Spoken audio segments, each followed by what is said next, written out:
Êtes-vous prêt pour l'impact? C'est la question que je pose chaque jour à une personnalité qui compte dans notre économie, dans notre société. Je reçois aujourd'hui Cédric Ringenbach. Bonjour. Bonjour. Bienvenue. Vous êtes le fondateur de Blue Choice et de la fresque du climat.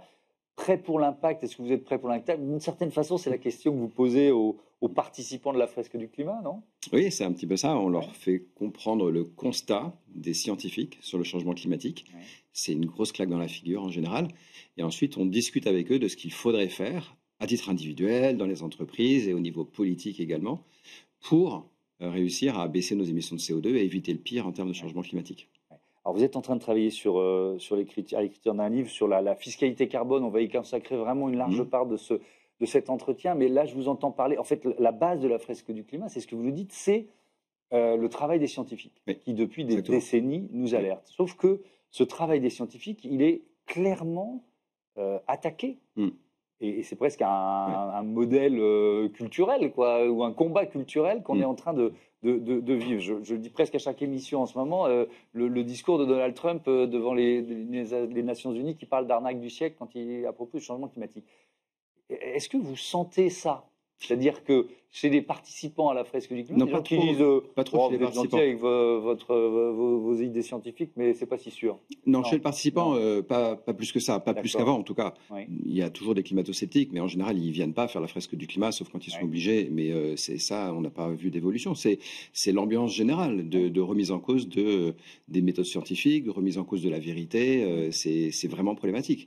Et c'est très inquiétant. Pour moi, c'est un vrai sujet d'angoisse, réellement, vers quoi on va avec cette ère de post-vérité, avec l'IA qui vient en plus nous donner des outils encore plus puissants pour tordre la vérité. Oui, c'est vrai que c'est flippant. Ouais. Et ça pose une question sur les outils, nos outils, quand on essaye de s'accrocher justement à la science, à la vérité, à l'honnêteté, pour combattre ceux qui essayent de saper justement ces valeurs. Exactement. Il faut s'organiser, il faut apprendre comment on construit des vérités scientifiques, utiliser tous les outils disponibles, l'IA y compris, pour analyser les informations, trouver les meilleures sources, etc.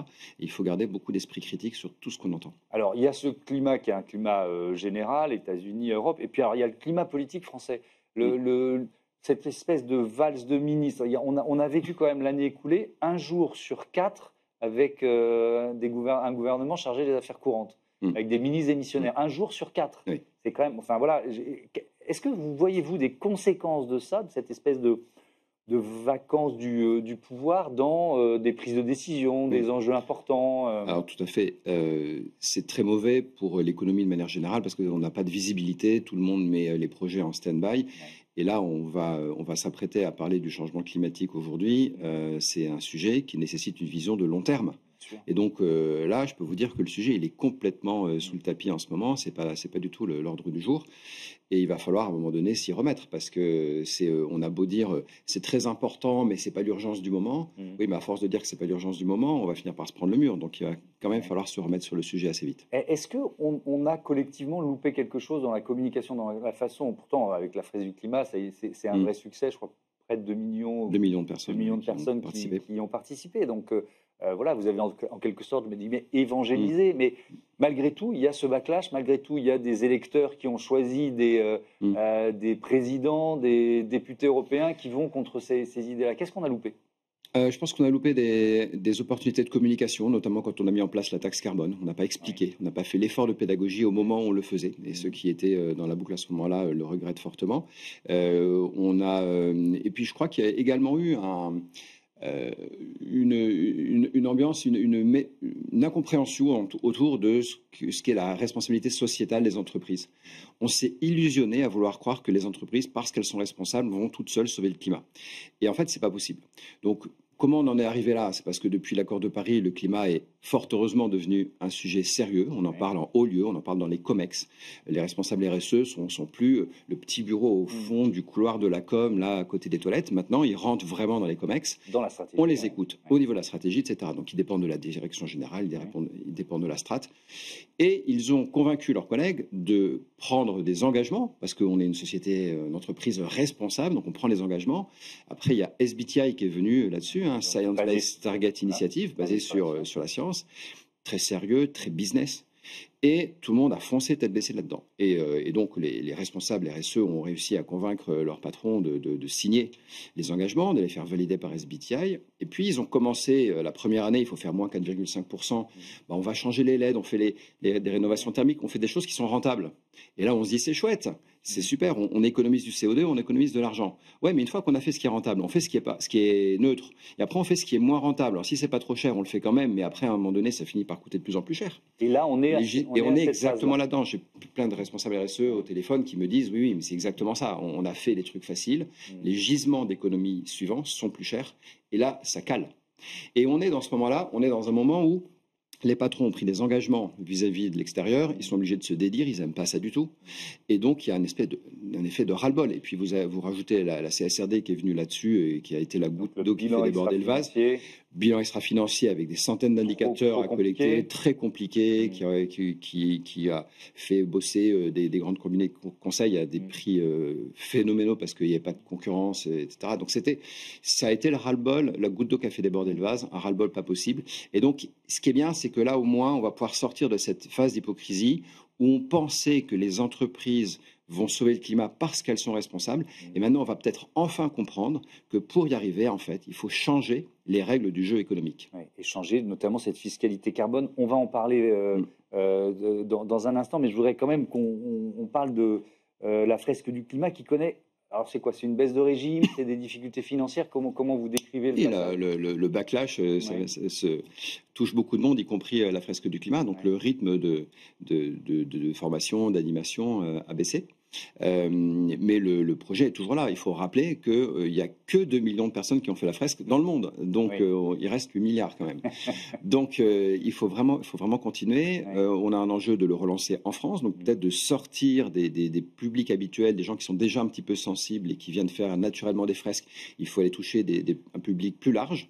Et puis, continuer la diffusion à l'international et pays par pays, leur donner les moyens de devenir autonomes, de créer des structures locales et de vivre la même aventure que ce qu'on a vécu en France dans tous les pays du monde, les uns après les autres. Alors justement, sur cette question-là de la fresque du climat, de cet outil et de son efficacité, Gilles Dasbonnel, qui était à votre place la semaine dernière, président de la Fondation pour la Nature et l'Homme, a une question pour vous. C'est énorme ce qui a été fait avec la fresque du climat. Ça a touché des millions de gens. Moi, je l'ai vécu, je l'ai fait vivre.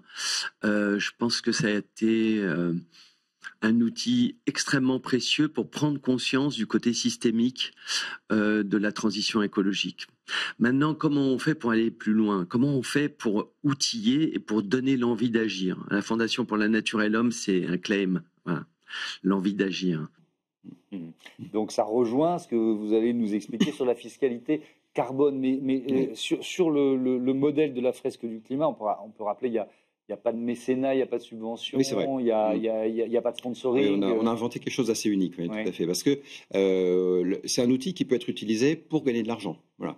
Alors, dans un monde militant un petit peu alternatif, c'est pas évident de parler d'argent, mais j'ai voulu qu'on n'ait pas de tabou là-dessus et qu'on dise, bah non, la fresque, on va aller le faire dans une école primaire gratuitement et le lendemain dans une grande multinationale, et évidemment qu'on va se faire payer. Ouais. Et comme il y a de l'argent qui circule, et ben on s'est dit, on va prendre une petite partie. Il y a 10% qui va dans la structure chargée du déploiement de cette fresque. Ouais.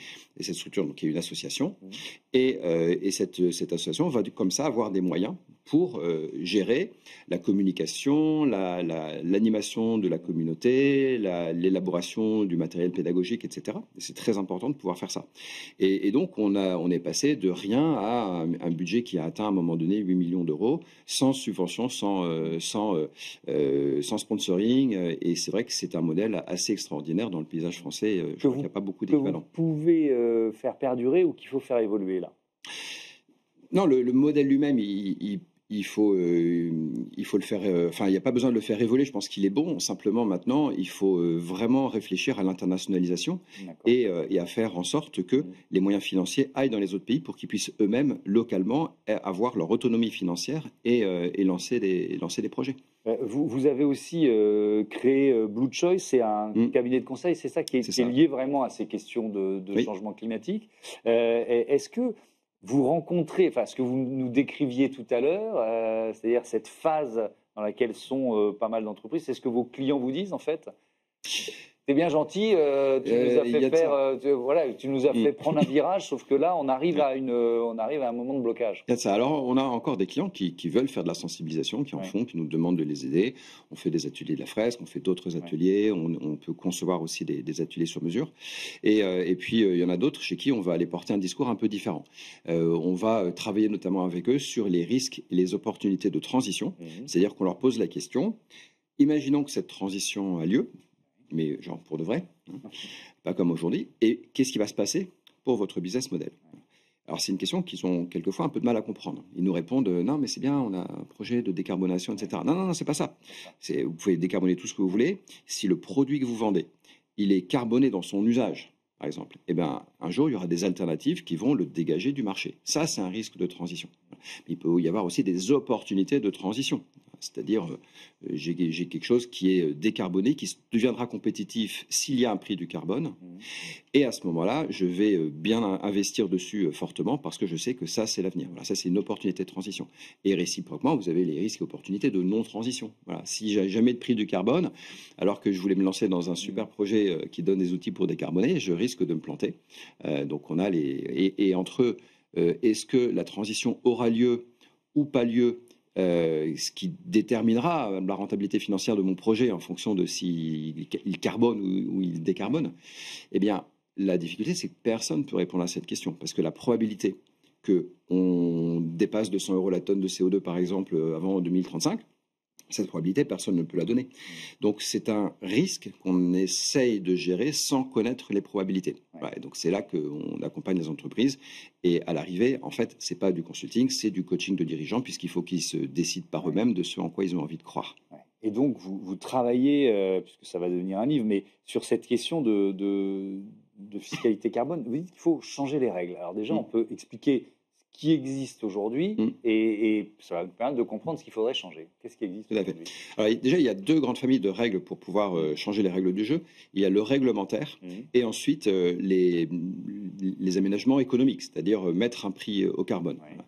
Prenons un exemple de ce qui existe aujourd'hui. Vous avez un appartement qui est en classe F, vous n'avez plus le droit de le louer. Alors ça, c'est du réglementaire. On interdit des choses ou on oblige des choses. On oblige une rénovation thermique, etc. Voilà, donc ça, c'est intéressant, mais ça présente le risque d'être impopulaire, compliqué et en plus inefficace sur le plan climatique. Parce que derrière du réglementaire, il y a un prix caché du carbone et ce n'est pas forcément le bon. Voilà, s'il est trop élevé, on est en train de gâcher de l'argent dans des projets qui ne sont pas les meilleurs. Voilà.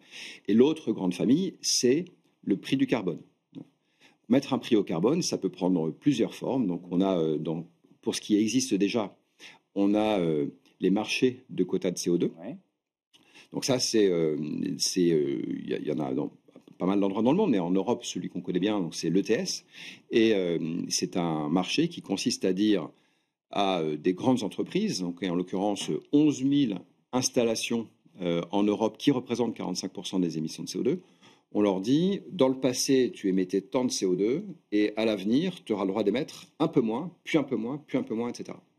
Et ça permet de garantir un volume d'émissions sur tout ce périmètre-là qui va baisser au cours du temps. D'accord. Et ensuite, on va autoriser les entreprises à s'acheter, à se vendre des quotas. Alors pourquoi on fait ça ? Ça pourrait avoir l'air d'être j'achète des doléances pour avoir le droit de continuer à polluer. J'achète un droit à polluer. Oui. Voilà, mais c'est ça, j'achète un droit à polluer. Mais ce n'est pas une mauvaise chose en réalité. Il faut bien comprendre la logique derrière. La bonne chose, c'est que si le marché, aujourd'hui, il est à 75 € la tonne. Si chez moi, j'ai la possibilité de réduire le CO2 à un coût d'abattement de 20 €, donc c'est-à-dire 20 € par tonne de CO2 évité, je vais le faire et je vais aller bien au-delà de mes objectifs. Pourquoi? Parce que mon petit camarade à côté, il est sur des technologies chez qui ça coûte en fait plutôt 200 € la tonne. Voilà. Et donc, je vais à la fin de l'année lui dire, bah, j'en ai en rab, est-ce que tu en veux? Et là, il va me dire, bah, ça m'arrange bien parce que je préfère te les acheter à 75 que d'investir à 200 chez moi. Et ça, c'est très bien parce que les investissements vont être faits prioritairement là où ça coûte le moins cher. Et ça, c'est très important. Ça assure l'efficacité des investissements de décarbonation. D'accord. Voilà. Donc ça, c'est le système tel qu'il existe. Ça, c'est le système des quotas. Ouais, on n'a pas encore parlé de la taxe. Le système des quotas. Alors, la taxe, c'est quoi? La taxe carbone, c'est un système qui consiste à dire on va taxer les énergies fossiles quand elles arrivent sur le territoire. Ensuite, ça va se répercuter dans l'économie.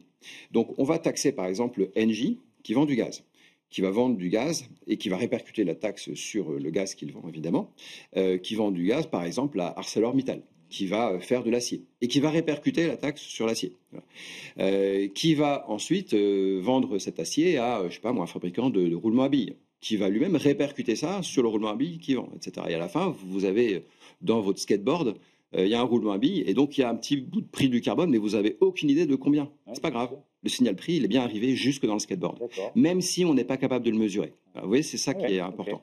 Et donc, ça va se répercuter dans l'ensemble de l'économie. Voilà. Ça, c'est le principe de la taxe carbone. Donc, on en a une en France. Hein. Elle était mise en place il y a quelques années maintenant, un peu avant les Gilets jaunes. Elle a augmenté chaque année. Il y a eu les Gilets jaunes. On a arrêté de l'augmenter. Elle est restée bloquée à 45 €. Et aujourd'hui, c'est devenu un véritable tabou. On n'ose plus parler de ça. Personne ne veut y toucher. Alors qu'il y a quand même des moyens de rendre cette taxe carbone quand même relativement acceptable. Qu'est-ce qu'on pourrait changer? Qu'est-ce qu'on lui reproche? Qu'est-ce qu'on pourrait changer? Alors déjà, c'est vrai qu'on a fait beaucoup d'erreurs autour de la mise en œuvre de cette taxe carbone. Donc déjà, on n'a pas communiqué dessus, on n'a pas fait l'effort de vulgarisation. Ce qui se passe, c'est que la taxe carbone, elle est, par construction, elle est régressive. C'est-à-dire qu'elle va plus impacter les bas revenus. Et ça, il faut commencer par ne pas le nier. C'est une réalité. Plus vous êtes dans les premiers déciles, et plus vous avez en proportion beaucoup d'énergie dans vos dépenses. Voilà. Au prorata de vos revenus. Au prorata, attention.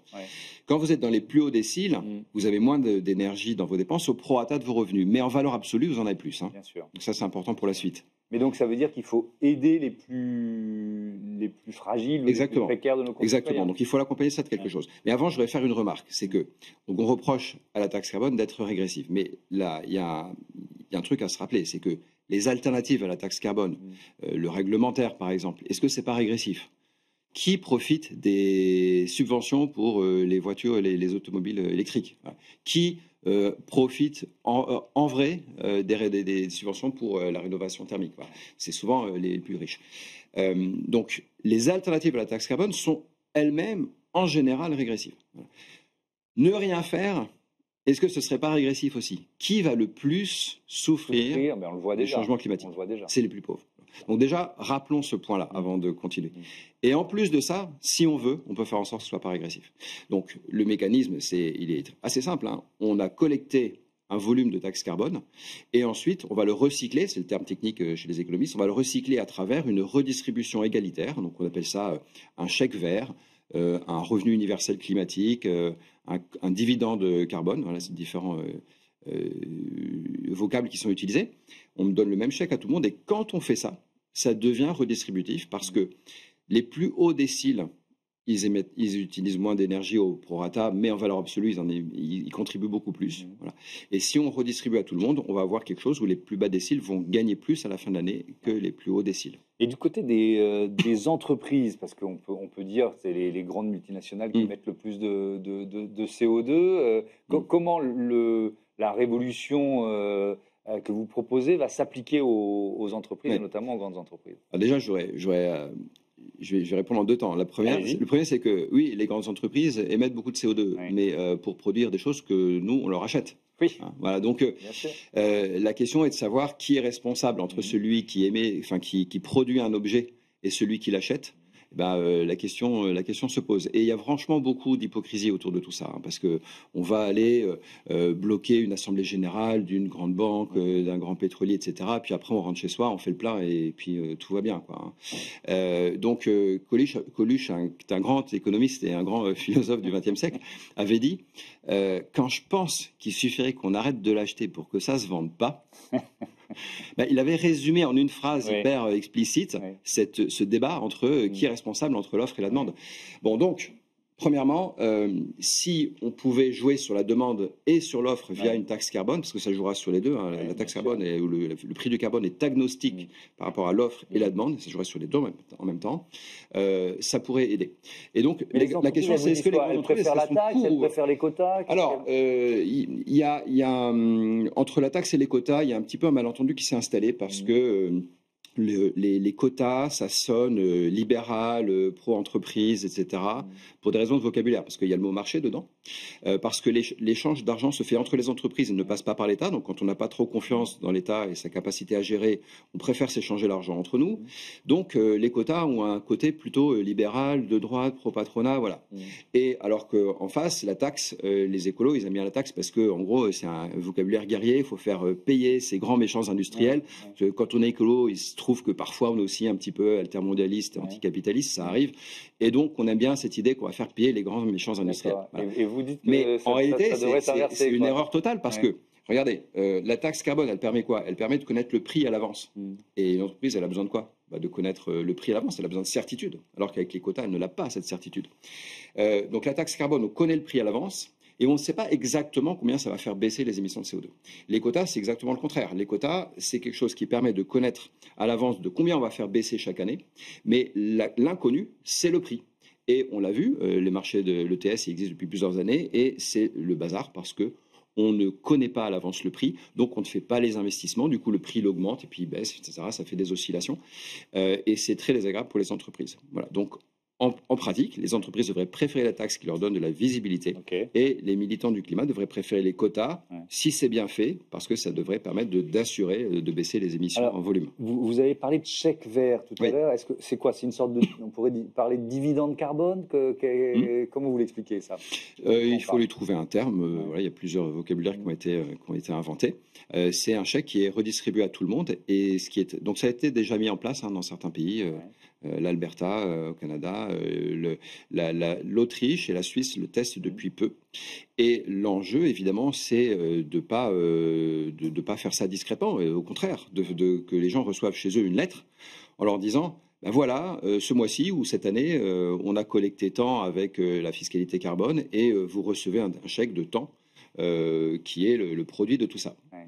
Ce qui est une façon de faire accepter une taxe carbone, parce qu'on en revient à la frilosité politique dont on parlait tout à l'heure. Et alors, en ce temps de chaos et d'incapacité au compromis, malheureusement, je vais être là un peu pessimiste, je vois pas quelle politique va porter la taxe carbone, imaginons la campagne présidentielle dans un an, comme étendard. Vous voyez ce que je veux dire? Oui, les politiques ne portent pas un sujet par eux-mêmes, ils portent un sujet qui est dans l'air du temps. Donc la première étape, c'est de faire en sorte que ce soit dans l'air du temps. Donc merci de m'inviter, il faudra continuer, je vous enverrai quelques économistes si vous voulez sur ce plateau, et faire en sorte que ça devienne un véritable sujet dans les milieux économiques.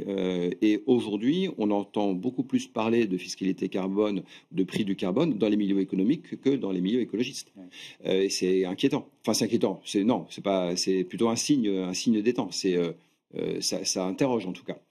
Il y a le MEDEF, un groupe de travail qui s'appelle le Front économique, avec des économistes et des patrons d'entreprises qui en font partie, et qui ont sorti récemment un document avec 35, je crois, propositions, dans lesquelles il y en a 4 qui concernent le climat et qui parlent de mettre un prix au carbone, comme quoi les entreprises ne sont pas du tout contre l'idée de mettre un prix au carbone, et elles les expliquent que c'est quelque chose qui va être un jeu à somme nulle au premier ordre, puis ça va peut-être coûter un petit peu cher au global, mais au premier ordre, c'est un jeu à somme nulle, on répercute sur l'aval de la chaîne de valeur et on n'a pas de problème à accepter ça en tant qu'entreprise. Et si je vous comprends bien, on en revient au tout début de notre discussion, indispensable pour que les entreprises continuent de faire évoluer leur modèle, en fait.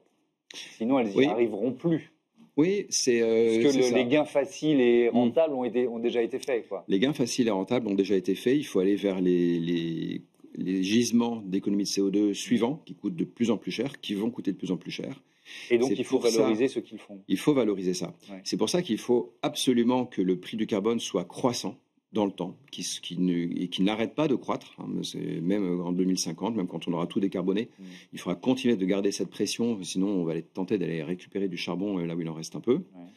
Et ça permettra de faire les choses dans l'ordre, ce qu'on appelle de merit order en anglais, hein, par ordre de mérite, c'est-à-dire qu'on fait d'abord les gisements les moins chers, puis les plus chers. Si on ne fait pas ça, on peut avoir une transition qui va nous coûter beaucoup trop cher. Et c'est un vrai danger. Et c'est un vrai danger politique. Voilà, et d'acceptabilité.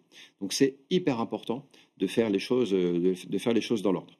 Voilà. Dernier mot, il nous reste 40 secondes. Est-ce qu'on peut le faire tout seul? C'est-à-dire, alors je ne vais même pas dire au niveau français, au niveau européen, ou est-ce qu'il faut que ce soit forcément un mouvement mondial? Alors, ce n'est pas obligatoirement un mouvement mondial. S'il y a une petite différence entre le prix du carbone sur un territoire et à l'extérieur, ça ne pose pas forcément des très gros problèmes. La Suède et la Norvège ont une taxe carbone à 100 €, plus de 100 € et ils s'en sortent bien.